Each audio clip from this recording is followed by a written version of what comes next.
So here's a story from Bounding into Comics about producer Greg Berlanti and a few other people talking about race and gender swaps for not only DC comic characters, but writers as well.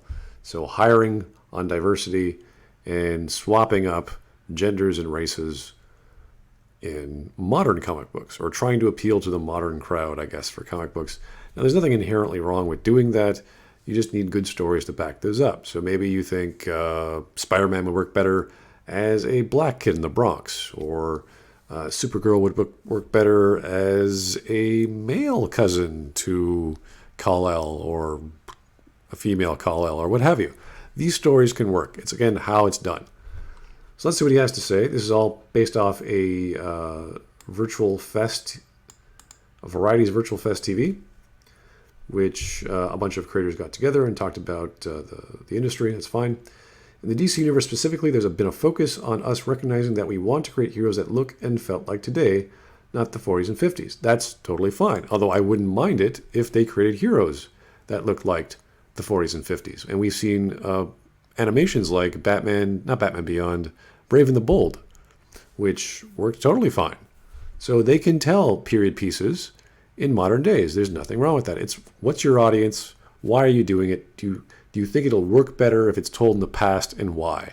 That's really what it comes down to. Not we have to relate to today. It's like, well, we can relate to today in many ways. What's the angle? What are you doing differently? They were all very well intentioned, and when they created those back then. But there's a certain responsibility that you have if you're going to escort these iconic characters into this generation to make sure they have the heart of that character.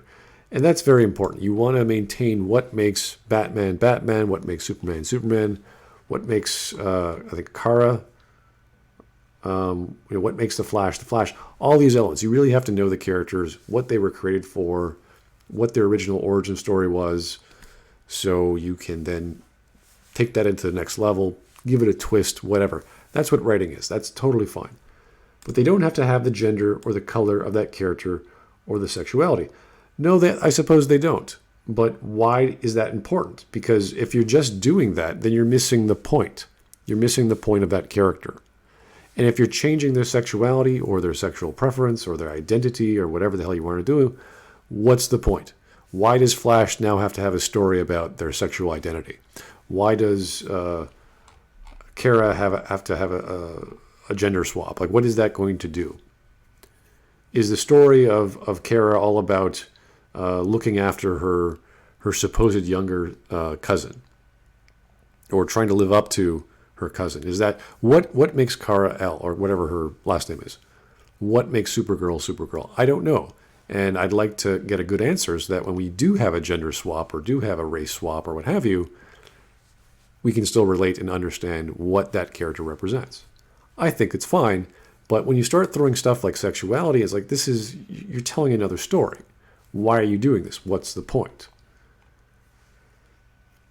So here's, cool. Nikichi Okoro Carol also took part in the conversation. She had this to say. About the riots of George Floyd. Okay. That unfortunate perfect storm created a moment where people couldn't deny what was happening in this country anymore because of that, and because of the magnitude of the response we've seen, it does feel different. The speed with which so many companies, network studios, other entertainment entities put out statements in support of Black Lives Matter is not something we saw before.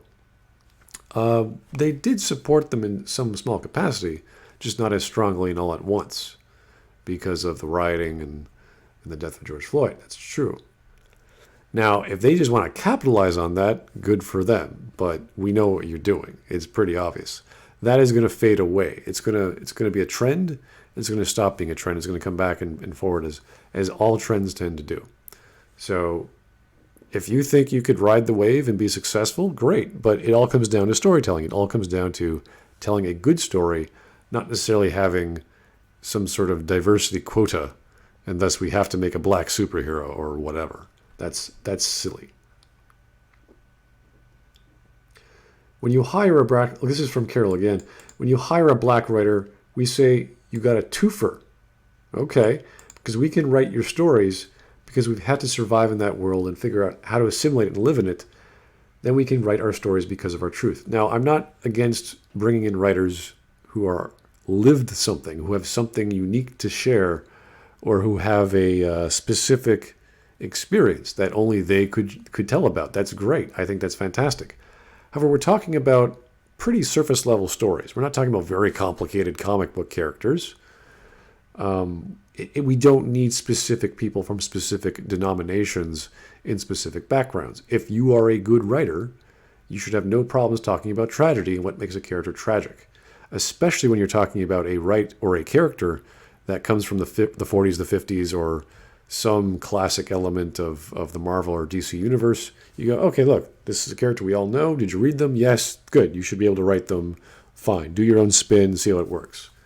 So that's the more important element, not whether or not they come from the Bronx, and therefore they can tell a story of the Bronx. That certainly helps, and I think authenticity is a really great thing, but you're still telling a story about fiction, and any good writer can take a comic book story, which is really not that complicated. I mean, if you want to tell a comic book story, you should have that capacity. These are not high-end levels of adventure or fantasy or science fiction or what have you.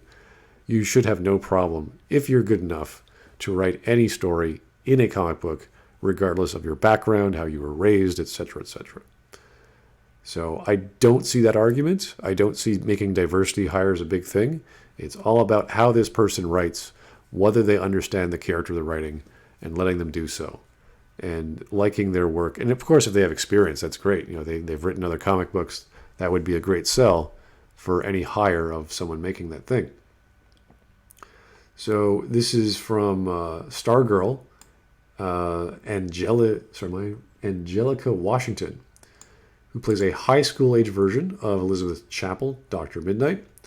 Remarked recently as well on Berlanti's idea of responsibility with updating characters. I didn't have anyone who looked like me playing a superhero when I was a kid, so for generations that are coming up, and I love bringing this new fresh take to her because all of our characters are a lot younger, we're more naive, we're not super informed and educated on the JSA or even just superheroes in general in Blue Valley. That's fine. There's nothing wrong with having younger versions or origin stories of this or that character. There's nothing wrong with that.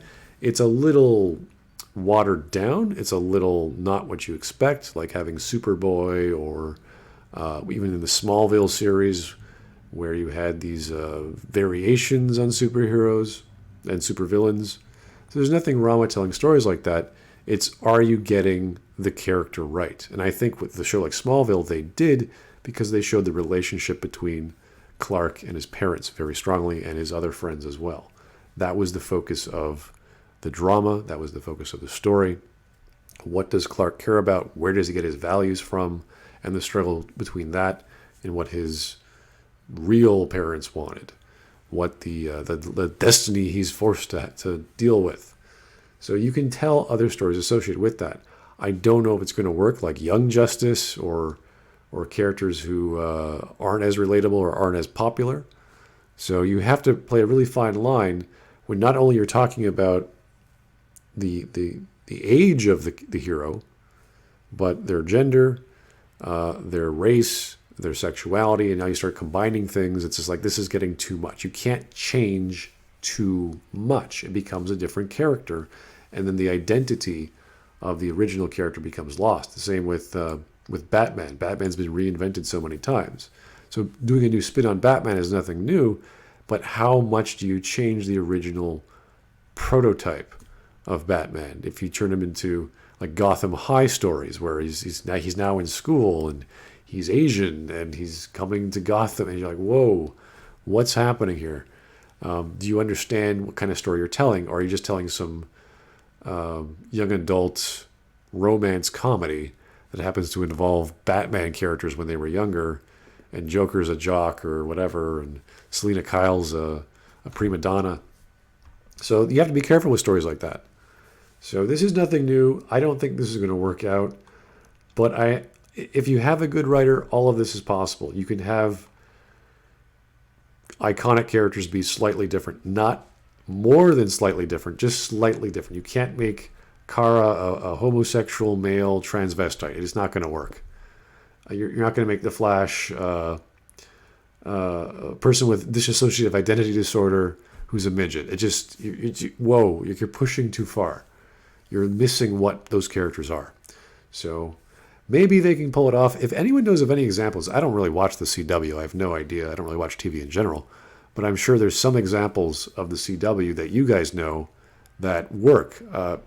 Probably not Batwoman, but maybe there's some other characters you guys know in the DC universe. If there are, tell me in the comments below.